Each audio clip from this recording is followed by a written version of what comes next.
Olá, caros irmãos da Igreja Batista Central de Porto Alegre. Hoje eu quero fazer uma meditação a respeito do Salmo 87. Ele é um salmo com uma forte característica dos levitas, né? Ele é um cântico composto por descendentes de Coré, então ele tem essa característica muito relacionada ao templo e à adoração a Deus, né? Então ele trata basicamente disso, mas numa relação muito interessante com os estrangeiros, né? Aqueles que são de fora de Israel. Então vou fazer a leitura comentada desse salmo agora. No Monte Santo está a cidade fundada pelo Senhor. Ele ama a cidade de Jerusalém mais do que qualquer outro lugar em Israel. Ó cidade de Deus, que coisas gloriosas são ditas a seu respeito. Então, o início desse canto, né? Ele trata da cidade de Jerusalém, uma cidade fundada por Deus. Por quê? Qual é a importância dessa cidade aqui para esses levitas e para os compositores, né?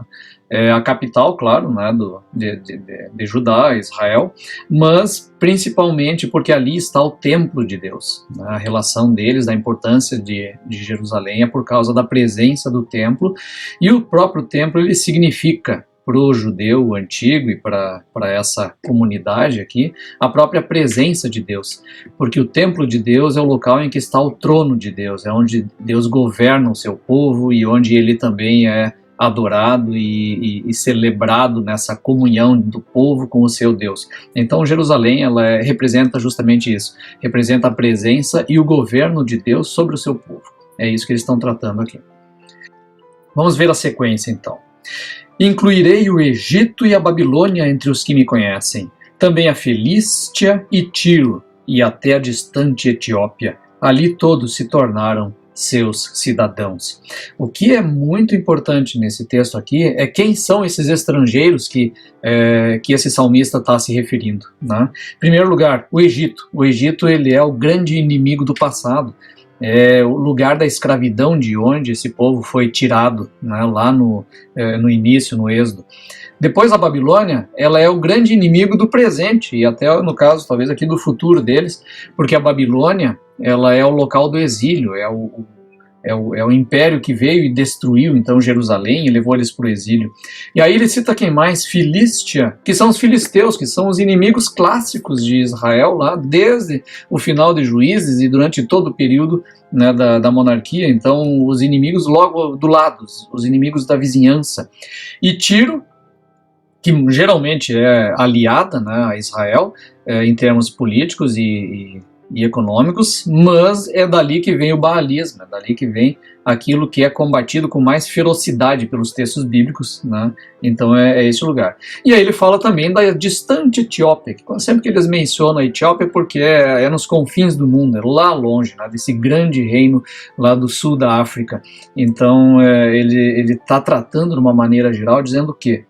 Que todos esses povos, que inclusive são os piores inimigos de Israel, eles vão conhecer o mesmo Deus. Isso aqui é quase que uma pista do Antigo Testamento, daquilo que a gente vai ouvir Jesus falando, de amar inclusive os inimigos, e convidar inclusive os inimigos a participarem dessa graça de Deus e desse amor de Deus. Então é disso que eles estão falando, olha, até os piores inimigos nossos, eles estarão conhecendo a Deus e virão virão a este lugar, né? E aí o versículo 5 diz assim: a respeito de Jerusalém se dirá, ali todos desfrutam os direitos de cidadãos. O próprio Altíssimo abençoará a cidade, quando o Senhor registrar as nações, dirá, ali todos se tornaram seus cidadãos. Ou seja, todos os estrangeiros, mesmo os inimigos do povo de Deus, eles serão também, né, cidadãos dessa mesma cidade. Esse aqui é de uma beleza impressionante, essa expectativa dele, de que todos os povos estarão unidos, adorando a Deus e vivendo uma mesma cidadania celeste. Esse é o grande sonho deles. E aquilo que nós entendemos como igreja realizado no nosso presente, né? Um povo aberto a todas as diferenças, né, essa catolicidade, essa união de todas as diferenças debaixo do mesmo Deus e do mesmo amor ao mesmo Deus. O povo tocará flautas e cantará, a fonte de minha vida brota de Jerusalém. Ou seja, a fonte da vida brota, não da questão local de uma cidade ou tal, mas brota do quê?